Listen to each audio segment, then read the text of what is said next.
Hello and welcome everyone. आपका इस BSc ज्ञान सागर में भरपूर स्वागत है। तो आज हम देखेंगे बीएससी फर्स्ट सेमेस्टर में सिलेबस से कुछ अलग टॉपिक जो कि हमें नॉलेज देगा।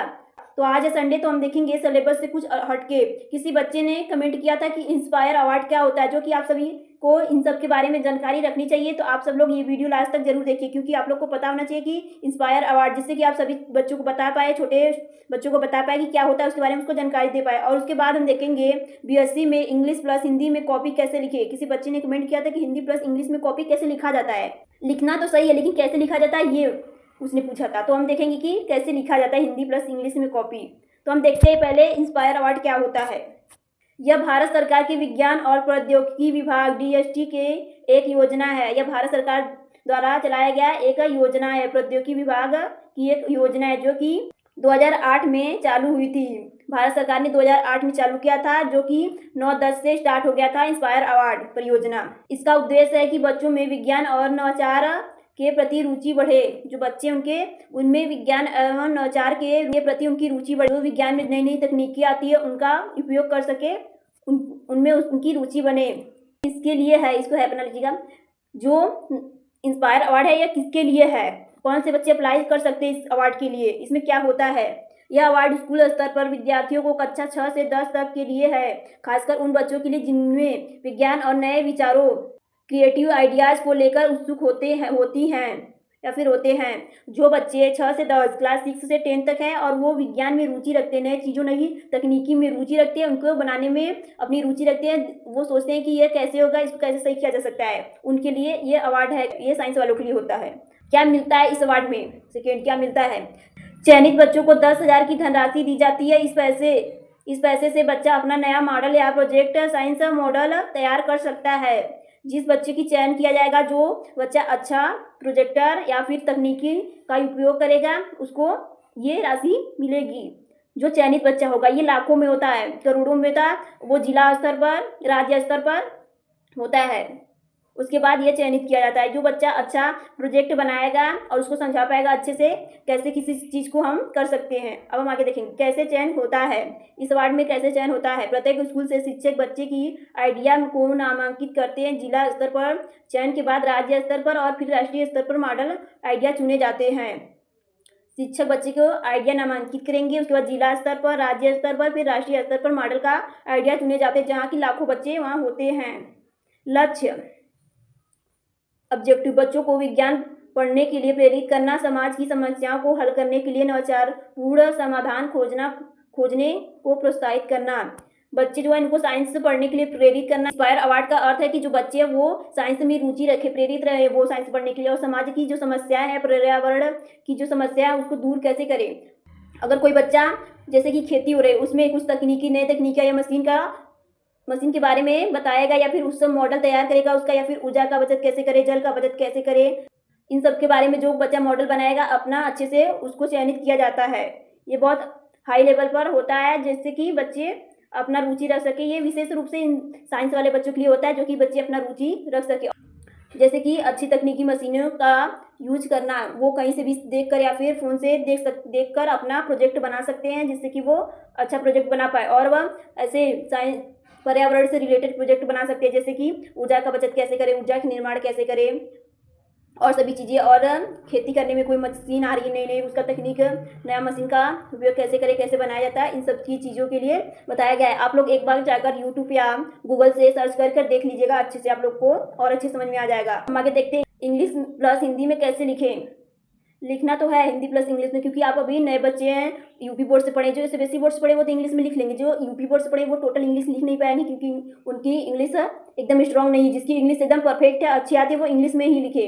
और जो बच्चे थोड़ा लो है, इंग्लिश जिनकी लो है, वो हिंदी प्लस इंग्लिश में लिखे, क्योंकि हिंदी भी आप लोग को टोटल नहीं आ पाएगा, क्योंकि हिंदी भी कुछ वर्ड एकदम कठिन होते हैं, आप नहीं समझ पाएंगे क्या लिखा है। इंग्लिश प्लस हिंदी में लिखें, जिसे हम शॉर्ट में इंग्लिश भी कहते हैं, जिसे इंग्लिश प्लस हिंदी को मिलाकर हम इंग्लिश भी कहते हैं। आप बहुत जगह देख सकते हैं। फर्स्ट, इंग्लिश में कैसे लिखना चाहिए, कैसे शुरुआत करें। साइंस की स्टैंडर्ड भाषा इंग्लिश होती है। आप लोग को पता होगा कि जो साइंस का लैंग्वेज स्टैंडर्ड होता है वो इंग्लिश होता है। कहीं भी आप साइंस के बारे में आप अध्ययन करने जाएंगे वो इंग्लिश में ही रहेगा, क्योंकि आप इंग्लिश उसमें विशेष रूप से देखा जाता है, माना जाता है। या फिर आप रिसर्च लाइन में, डॉक्टरी लाइन में कहीं भी जाइए, सब इंग्लिश में रहेगा, इसलिए साइंस का स्टैंडर्ड भाषा इंग्लिश होता है। यहाँ पर डिफिनेशन एंड कीवर्ड इंग्लिश में ही लिखें, क्योंकि यह इंग्लिश भाषा पर विशेष ध्यान दिया जाता है साइंस में, इसलिए जो डिफिनेशन होता है, कोई टॉपिक का डिफिनेशन होता है या कीवर्ड्स इंपॉर्टेंट वर्ड्स होता है, उसको इंग्लिश में लिखे। सेकेंड, साइंटिफिक टर्म इंग्लिश में लिखिए। जो साइंटिफिक टर्म होते हैं, जो साइंटिफिक टर्म होंगे उसको इंग्लिश में लिखिए, जैसे जेनेटिक और सभी साइंटिफिक जो टर्म होते हैं उसको इंग्लिश में ही लिखा जाता है। थर्ड, इंपॉर्टेंट टर्म को अंडरलाइन करें और इंग्लिश में लिखे। जो इंपॉर्टेंट टर्म होते हैं जैसे माइटोसिस, प्रोफेज, माइटोकॉन्ड्रिया, न्यूक्लियस, ये इंपॉर्टेंट टर्म होते हैं। अगर आपके क्वेश्चन आंसर में इस चीज़ों के बारे में पूछा गया कि माइटोसिस क्या होता है, प्रोफेज, इसके अंदर जो टाइटल है, इसको सब इंग्लिश में ही लिखना चाहिए। इसके टर्म जो साइंटिफिक टर्म है उसको भी इंग्लिश में लिखना चाहिए। अब हम देखेंगे कि इंग्लिश प्लस हिंदी में लिखे कैसे। Definition, meiosis is the process of nuclear division in which a single parent cell divides into two genetically identically daughter cell. ये देख सकते हैं साइंटिफिक वर्ड है। अब इसको हम देखेंगे हिंदी प्लस इंग्लिश में कैसे लिखिए। तो टोटल इंग्लिश हो गया, आप लोग देख सकते हैं कुछ वर्ड्स आप लोग को नहीं समझ में आ रहा होगा। Meiosis is a process, process का अर्थ होता है प्रक्रिया, डिवीजन का अर्थ है विभाजन, सिंगल का आप लोग को पता होगा एक, पेरेंट सेल पिता का सेल, जो माता पिता का सेल होता है उसे हम पेरेंट सेल कहते हैं। अब हम देखेंगे हिंदी प्लस इंग्लिश में कैसे लिखे। वो तो टोटल इंग्लिश था। माइटोसिस को आप इसमें लिखिएगा क्योंकि ये इंपॉर्टेंट वर्ड है, यहाँ मिस्टेक हो गया है एक। अब इसको जो आपको समझ में, माइटोसिस एक ऐसी प्रक्रिया है, माइटोसिस इज द प्रोसेस, ऐसे लिख सकते हैं। तो इंग्लिश में ही लिखे, जितना आपको लग रहा है कि मैं इंग्लिश में लिख सकता हूँ उसको उतनी इंग्लिश में लिखे, जिसमें इन विच अ पेरेंट सेल को भी इंग्लिश में लिखिए। टू डॉटर सेल्स विभाजित हो जाता है, divides into two daughter cell, और दोनों जेनेटिक मटेरियल समान होते हैं। जो इसको जेनेटिकली आइडेंटिकली है वो जेनेटिक मटेरियल, ये समान वर्ड नॉर्मल वर्ड है, इसको यूज कर सकते हैं।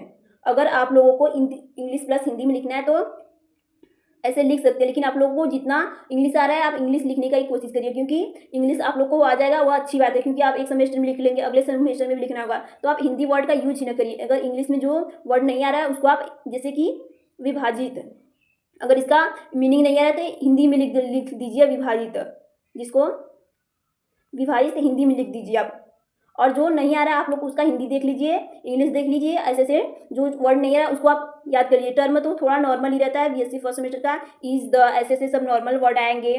विज, सिंगल, पेरेंट, ये नॉर्मल वर्ड है, इसको आप तो यूज कर ही सकते हैं।